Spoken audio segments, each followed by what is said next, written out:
The club lights blur into streaks of neon as rough hands grip my waist, too tight, too possessive. I try to pull away, but the stranger behind me only presses closer, his breath hot against my neck. "Come on, pretty boy. Don't be shy," he slurs, fingers digging into my hips. My heart pounds. The music is too loud. Everything's spinning. I open my mouth to tell him to back off, but the words feel thick on my tongue. Something's wrong. Very wrong. Then suddenly he's gone. I stumble, nearly falling, when iron-strong arms catch me from behind.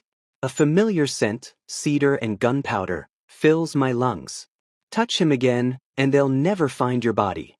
Dante's voice is ice and violence wrapped in silk. I turn my head to see the stranger backing away, hands raised, disappearing into the crowd. Dante's jaw is clenched so tight I can see the muscle ticking beneath his stubble. "We're leaving. Now." His hand presses against my lower back, firm and commanding. I'm fine," I protest, but my legs feel like water. "You're not fine, Ethan. You've been drugged." The words don't make sense. Can't make sense. The room tilts violently, and I grip his shirt to steady myself. "How did you even find me?" His dark eyes meet mine, blazing with something between fury and fear. "I always find you. 3 weeks earlier, I didn't have a shadow. I had freedom. Now I have Dante Cross. 6'3" of former Special Forces, black tactical clothing, and the most infuriatingly handsome face I've ever wanted to punch.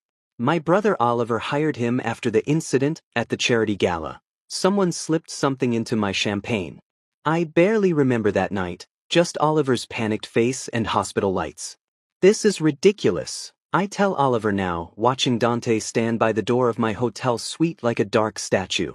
"I'm 24, not 12. I don't need a babysitter. You need protection." Oliver's voice is final. "Sebastian Kane is circling the company like a vulture, and after what happened?" "Nothing happened. Because security found you in time."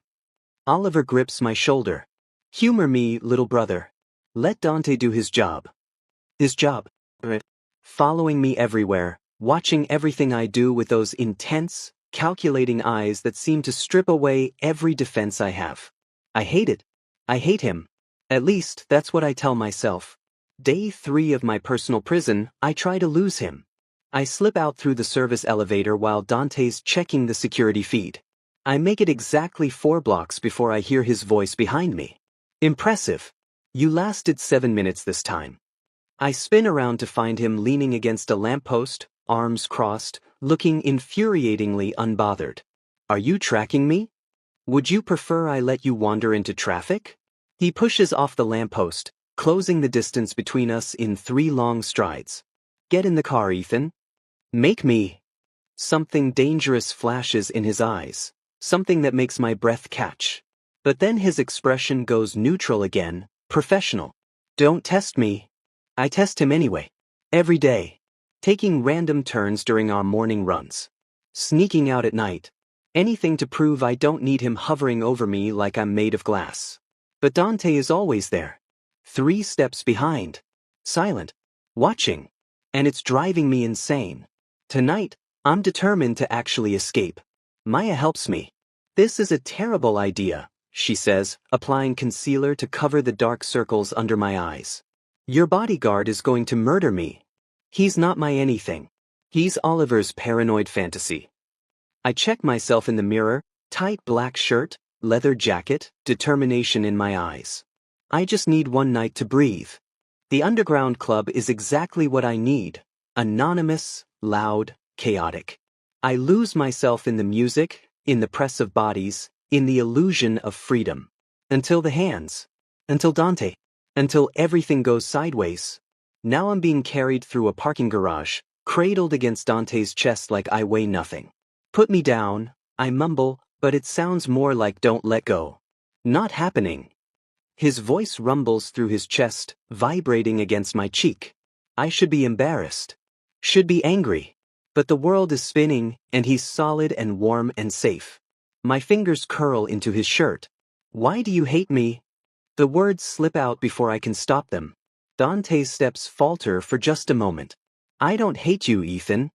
You look at me like you want to? I can't finish. Can't think. Like I want to what? His voice is rough, strained. But I'm already fading, consciousness slipping away like water through my fingers. The last thing I feel is being laid down on something soft, gentle hands removing my shoes, a blanket being pulled over me. And then, lips against my forehead? Or am I dreaming?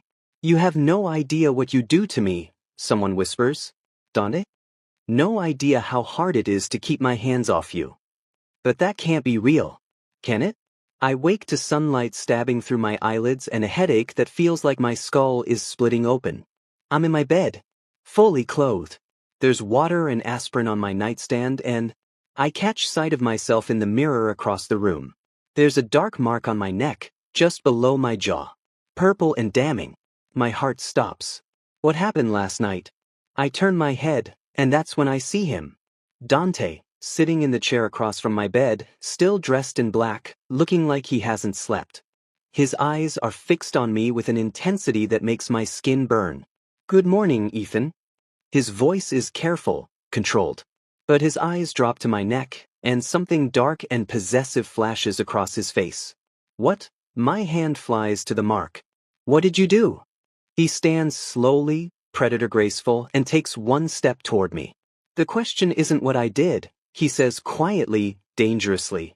It's what you asked me to do. My blood turns to ice. What the hell happened last night? What I asked you to do? My voice comes out strangled. I don't remember asking you for anything. Dante's jaw tightens. He looks away, running a hand through his dark hair, the first crack in his composure I've ever seen. You were drugged. Whatever you said, whatever you... He cuts himself off. It doesn't matter. Nothing happened. Then explain this. I point at the mark on my neck, anger and confusion burning through me. You're safe. That's all that matters.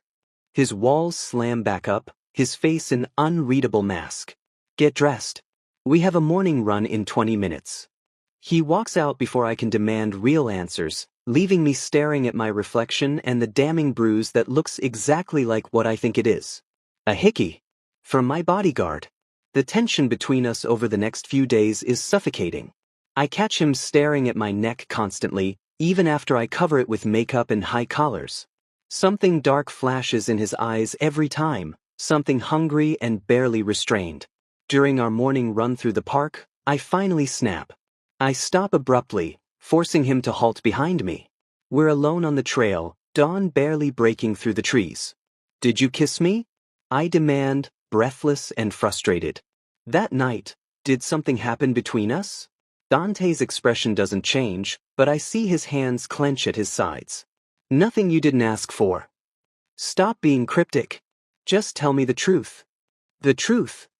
He steps closer, and suddenly I'm very aware of how alone we are.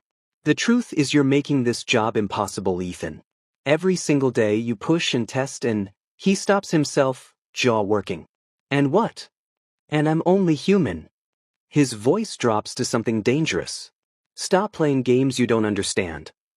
He runs ahead before I can respond, leaving me standing there with my heart pounding for reasons that have nothing to do with exercise. You're playing with fire, Maya warns me over coffee that afternoon. We're at a cafe 3 blocks from Reed Hotel, Dante positioned by the window with perfect sightlines to our table.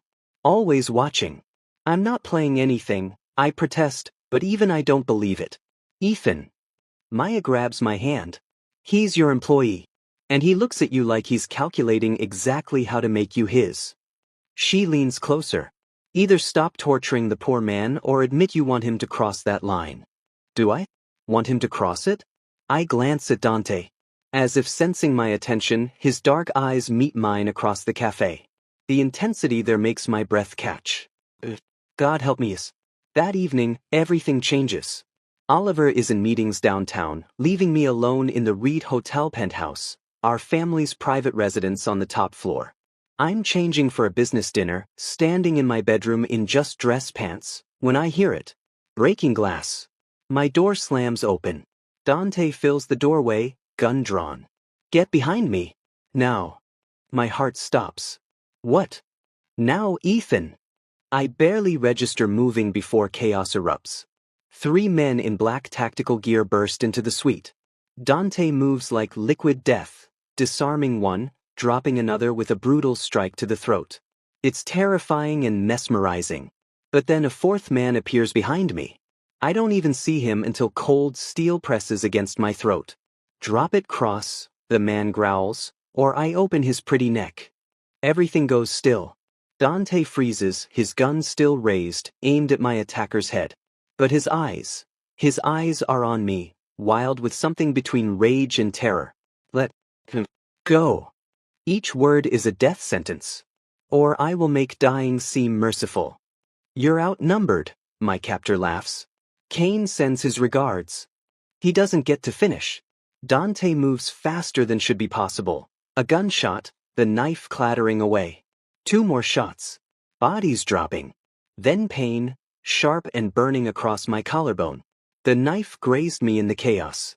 It's not deep, barely a scratch really, but blood blooms across my skin. Dante's face drains of color. Ethan. I'm fine, it's just... But he's already there, hands frantically checking me over with shaking fingers. When he sees the blood, something in him breaks. The professional mask shatters completely. You're mine to protect. His voice is ragged, desperate. He lifts me into his arms like I'm made of glass. Mine. Do you understand? Mine. He carries me through the penthouse to a door I've never been allowed past, his private quarters. The room is Spartan, military precise. He sets me on his bed with a gentleness that contradicts the violence he just displayed. His hands shake as he grabs a first aid kit, cleaning my wound with meticulous care. Dante, I should have been faster. Should have seen them coming. His jaw clenches. If he'd hurt you, But he didn't. You saved me. He finally looks up, and the raw vulnerability in his eyes steals my breath. I can't do this anymore, he whispers. Pretend you're just a job. That keeping you safe is the only thing I want. My heart hammers against my ribs. Then what do you want? His thumb traces my jaw, featherlight, reverent. Everything. Every part of you. Every breath, His phone rings, shattering the moment.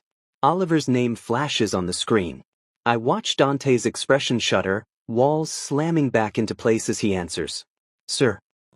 Attempted break-in. 4 intruders, neutralized. Ethan has a minor injury. Yes, sir. Right away. He ends the call, won't meet my eyes. Oliver's on his way. You should get that looked at properly. Dante. This was a mistake. He steps back, putting professional distance between us. I crossed a line. It won't happen again. He walks out of his own room, leaving me sitting on his bed, blood on my collar and his words echoing in my head. You're mine to protect. But for how long can he keep pretending that's all I am to him? Switzerland. I stare at Oliver like he's lost his mind. You want to send me to Switzerland? It's not up for debate. My brother's voice is firm, final. He's been like this since the break-in 2 days ago, overprotective to the point of suffocation. Sebastian Kane is escalating. You leave in 3 days. So he wins? He terrorizes us and I just run away. You stay alive. Oliver grips my shoulders. Please, Ethan. I can't lose you too. The reference to our parents, gone 5 years now, hits like a punch. I want to argue, to fight, but the fear in Oliver's eyes stops me. 3 days. I have 3 days to figure out what Dante Cross means to me. What I mean to him. I find him at midnight in the hotel gym, 20 floors below the penthouse. He's shirtless, attacking a punching bag with controlled violence. Each strike is precise, lethal. Sweat gleams on his skin, muscles coiling and releasing with predatory grace. He knows I'm there, I can tell by the slight tension in his shoulders, but he doesn't stop. Tell me the truth. My voice cuts through the rhythmic impact of fists on leather. That night at the club, what really happened? His fists freeze mid-strike. For a long moment, he doesn't move. Then slowly, he turns to face me, chest heaving, eyes dark and dangerous. You want the truth? His voice is rough. Fine. He unwraps his hands with sharp, angry movements. You were drugged. Not enough to knock you out, but enough to lower your inhibitions. I got you to the car. started driving home. He tosses the wraps aside. You kissed me. My breath catches. What? In the car. At a red light. You grabbed my shirt, pulled me close, and kissed me like your life depended on it. His eyes burn into mine. Told me you'd wanted to for weeks. That you dreamed about it. About me. Heat floods my face. I was drugged. I know. That's why I stopped you. Pushed you back. Got you home. He takes a step closer. But not before you bit me. Right here. He touches his neck, the same spot where I have a mark. Said you wanted everyone to know I was yours. The gym feels too small suddenly, the air too thick. And the mark on my neck? My voice barely works. Something vulnerable flashes across his face. You asked me to return the favor. Begged actually. Said if you were mine, I should mark you too. He looks away, jaw clenched. I shouldn't have. I was weak. But I've been weak for you since the day we met, Ethan. The confession hangs between us like a lit fuse. I close the distance between us, my heart pounding so hard I'm sure he can hear it. Then be weak with me now. His control shatters. One moment we're standing apart, the next his hands are in my hair, my back slammed against the wall, his mouth claiming mine with months of pent-up hunger. It's not gentle, it's desperate, consuming, like he's been drowning and I'm air. You don't know what you're asking for, he growls against my lips, his body pinning me in place. Then show me. His hands grip my waist, possessive and demanding. I won't be gentle. Won't be professional. I'll want everything, Ethan. Every part of you. Good. I pull him closer, nails scraping down his bare back. I don't want gentle. I want mine. He bites my lower lip, soothing it with his tongue. Say it. Yours, I breathe. I'm yours. The sound he makes is pure need. His hands slide under my shirt, hot against my skin. 3 years, he murmurs between kisses. 3 years I've wanted this. Wanted you. 3 years? But you've only been, I gasp as his mouth finds my neck. Only been my bodyguard for 3 weeks. I worked hotel security before Oliver promoted me. His teeth graze my pulse point, making me shudder. Watched you walk through those lobbies like you owned the world. Wanted to drop to my knees every single time. The image makes me dizzy with want. Why didn't you? Because you were Oliver's little brother. There. Untouchable. His hands tighten on my hips, almost bruising. And I was just security. But now. The gym door slams open. Ethan. We break apart. Maya stands in the doorway, phone in hand, face pale with panic. It's Oliver. Her voice shakes. Car accident on the highway. They're rushing him to St. Catherine's Hospital. Her eyes are wet. They think it was Sebastian Kane. The world tilts violently. What? Dante's already moving, grabbing his shirt, his face transforming from passionate to lethal in seconds. Maya, call hospital security. Tell them we're coming and to lock down Oliver's room. He turns to me, all business now. Pack a bag. We leave in 5 minutes. Dante. Now, Ethan. His voice brooks no argument. Your brother needs you. But as I run toward the elevator, I see him slip his gun into his jacket. See the cold calculation in his eyes. Whatever was blooming between us will have to wait. Sebastian Kane just made this personal. In the car, Dante's hand finds mine in the darkness. I'll keep you safe, he promises quietly. Whatever it takes. And Oliver?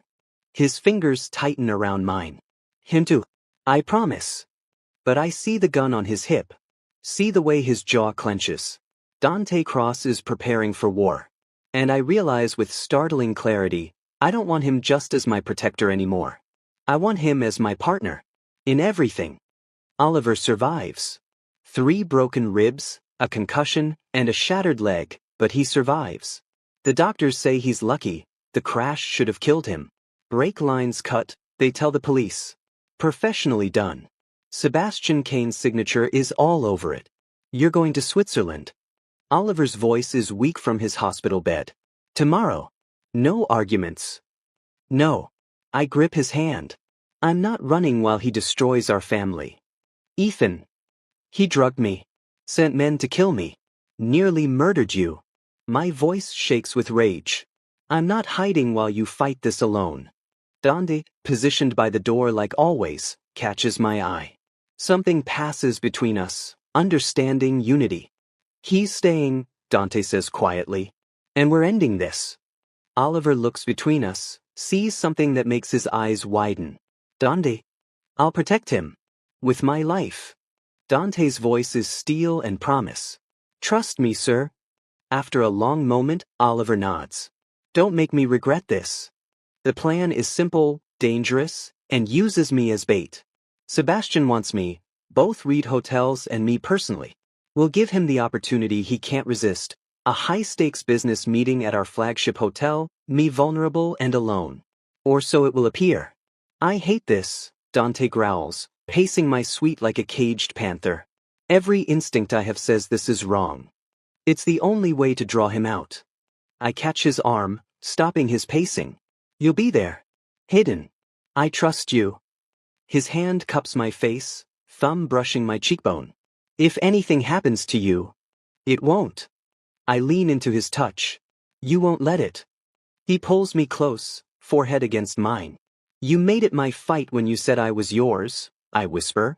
Remember. I remember everything about you. His lips brush mine, soft and devastating. Every word, every look, every breath. Then let's finish this. Together. The meeting is set in the Reed Hotel's executive boardroom. Glass walls, power views, and nowhere to hide. Except Dante is hidden. Behind the one-way mirrors, armed security positioned throughout the building, all coordinated by him. Oliver's people. My people. Sebastian Kane arrives exactly on time, immaculate in a gray suit, flanked by 2 bodyguards. His smile is predatory. Ethan Reed. Finally, we meet properly. He sits across from me, eyes traveling over me in a way that makes my skin crawl. Where's your watchdog? I sent him away. This is business, not warfare. Sebastian's smile widens. Smart boy. Your brother would have brought an army. We discuss terms, his hostile takeover offer, my company's vulnerabilities. He's confident, practically gloating. Then his hand slides across the table toward mine. You know, this could all be easier. Partner with me. Personally. His fingers brush mine. I've wanted you since I first saw you at that charity gala. Before I had to resort to other measures. My blood runs cold. Other measures? The drug in your drink. I wanted to see you uninhibited, vulnerable. His eyes darken. But your bodyguard interfered. Then I thought, perhaps fear would work better. The break-in, your brother's accident, all to show you that resisting is futile. He stands, walks around the table toward me. You could have been mine, Ethan. I would have treated you like a king. Given you everything. I stay seated, forcing calm. And if I refuse? Then I take what I want anyway. His hand grips my chin, forcing me to look up. Starting with, he's not yours to claim. Dante steps from behind the mirror panel, gun drawn, face carved from stone and fury. 6 more security personnel emerge from hidden positions. Sebastian's face pales. Recording everything. Dante's voice is death. Every confession. Every threat. It's over, Kane. Sebastian's bodyguards reach for their weapons, but they're already surrounded. The standoff lasts seconds before they drop their guns, hands raised. Sebastian tries to run, but Dante is faster, tackling him, cuffing him with practiced efficiency. You're finished, Dante growls in Sebastian's ear. And if you ever look at him again, prison will be the least of your concerns. Police arrive within minutes, led by evidence we've been gathering for weeks. Sebastian Kane is dragged away, screaming threats, while I sit there trembling with adrenaline and relief. It's over. Finally over. Dawn breaks over the city from the penthouse windows. Dante and I stand in silence, watching gold light paint the skyline. The past hours feel surreal, police statements, Oliver's relieved phone call, the weight of everything finally lifting. I'm resigning, Dante says quietly. My heart stops. What? You don't need protection anymore. You'll be safe now. He won't look at me. It's time I... Don't you dare. I grab his jacket, spin him to face me. Don't you dare walk away from me now. Ethan. I don't want you because I need protection. The words tumble out, desperate and true. I want you because I'm falling in love with you. Because you see me, really see me. Because when you hold me, I feel like I can face anything. His expression cracks, vulnerability flooding through. I crossed every professional line for you. Lost my objectivity the moment you looked at me with those defiant eyes in Oliver's office. His hands frame my face. I can't be professional about you, Ethan. Can't separate duty from desire. You've consumed me. Good. I pull him closer. Because I don't want your duty anymore. What do you want? Just you. All of you. He lifts me effortlessly, my legs wrapping around his waist as he carries me toward his bedroom. I stop being your bodyguard now, he whispers against my neck, laying me on his bed with reverent care. And start being yours. Only yours. His mouth claims mine, and this time there's no interruption. No emergency. Just us, finally free to have what we've wanted for so long.